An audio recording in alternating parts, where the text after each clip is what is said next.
Welcome to the Explainer. Today, we're diving into what is literally one of the most high-stakes industrial transformations happening on the planet right now, India's strategic ascent and the roadmap to semiconductor sovereignty. For decades, the global chip supply chain has been totally dominated by just a handful of regions. But India, they're no longer content just consuming technology. They are on an absolute mission to build it, design it, and totally own it from the ground up. And today, we're going to narrate the whole story of how they actually plan to pull this off. 120 lakh crore rupees. Let that sink in for a second. That is the staggering financial outlay cleared by the Finance Ministry for the India Semiconductor Mission 2.0. This isn't just some policy paper, this is serious, heavy-hitting financial muscle. What's absolutely crucial to understand here is that ISM 2.0 represents a massive strategic shift. Initially, the focus was heavily just on, getting manufacturing off the ground. But with this new wave of funding, India is pushing a truly holistic strategy. We are talking about comprehensive investments across research and development, high-end chip design, manufacturing equipment, the whole shebang. They're laying down the capital to compete at literally every single level of the global semiconductor game. And they are moving at an incredible, blistering speed. Just think about the timeline they've set. In the immediate future, the government expects 4 semiconductor plants to be fully ready in 2026. Just a year later, in 2027, 2 more plants are slated to come online. By 2028, the massive Dalera fabrication facility is targeted for completion. All of this rapid physical expansion is designed to capture a domestic semiconductor market that is projected to more than double, hitting between $100 to $110 billion by 2030. And the ultimate endgame? By the year 2047, India aims to cement its status as a top 3 global semiconductor nation. That is a highly, highly aggressive timeline. Section 1. Building the physical foundations. Concrete victories. The sheer geographic and financial spread of these early victories across the country is just incredible. It's not just siloed in one tech hub. Up in Gujarat, the ecosystem is already buzzing. Micron Technologies' ATMP facility and Kaynes Technologies' OSAT plant in Sanand have actually already begun production. Over in Uttar Pradesh, a major joint venture between HCL and Foxconn has brought in a Taiwanese engineering firm to build a 3,706 crore rupee facility in Jewar to manufacture display driver chips. And that move alone is generating over 2,000 jobs. Looking eastward to Odisha, they've broken ground on a landmark advanced 3D chip packaging facility in Bhubaneswar, specifically aimed at supporting high-growth, cutting-edge sectors like AI, aerospace, and 5G. So the physical footprint is expanding rapidly. But let's ground this excitement with a quick dose of reality. Take Tata's massive 91,526 crore rupee fabrication unit being built in Dalera. It's definitely a cornerstone of this entire national mission.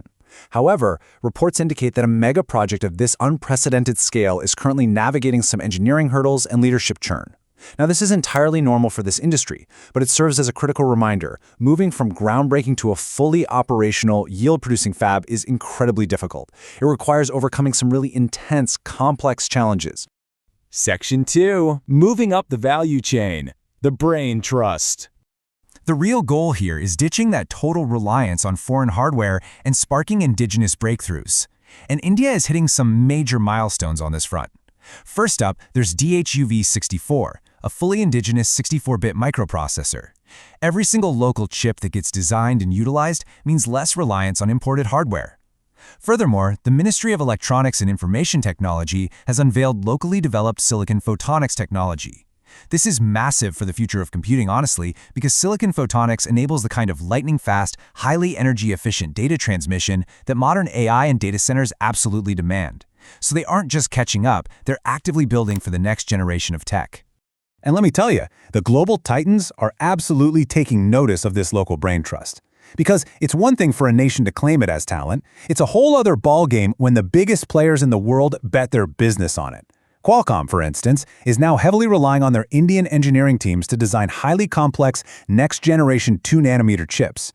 Designing at the 2-nanometer level, that is the absolute bleeding edge of physics and engineering.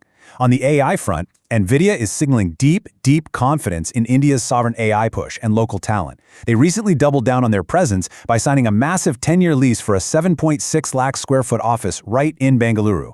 The brain trust is real, and the global market is clearly validating it.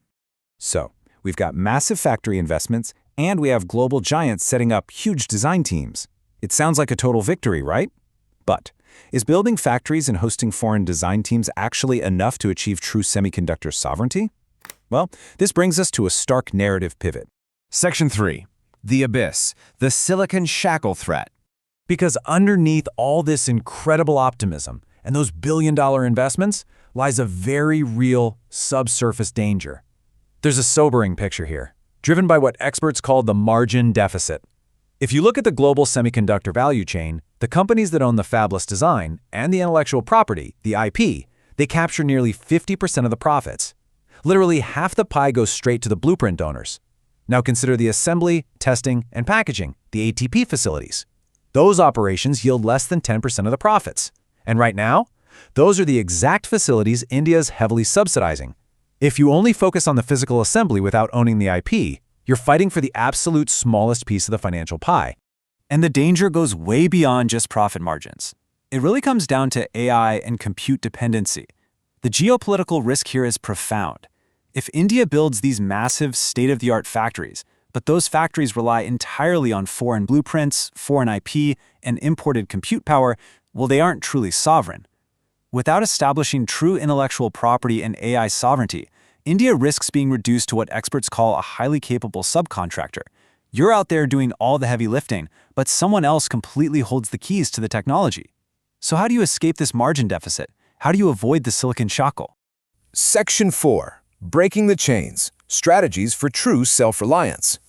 To avoid getting stuck as just a subcontractor, experts are pushing for some incredibly aggressive countermeasures. First on the list, establish a sovereign GPU reserve. In the age of AI, compute power is quite literally national security. Having a state-backed reserve of GPUs ensures that local innovators aren't suddenly starved of processing power by global supply chain shocks. Second, you have to change the rules of the game. Mandate IP co-development for foreign firms that are receiving government subsidies. Essentially, if foreign companies want Indian tax dollars to build their factories, they absolutely must share and co-develop the intellectual property with India.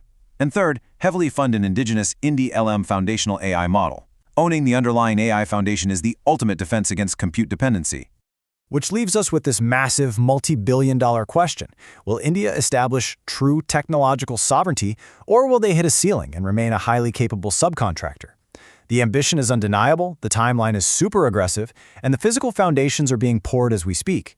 But as we've seen today, the true battle isn't just fought with concrete and steel. It's fought over intellectual property, margin deficits, and raw compute power. India is for sure making the right moves, but the stakes have literally never been higher. Thank you so much for joining me on this explainer. Keep your eyes on this space because the roadmap to 2047 is going to be a completely fascinating journey. See you next time.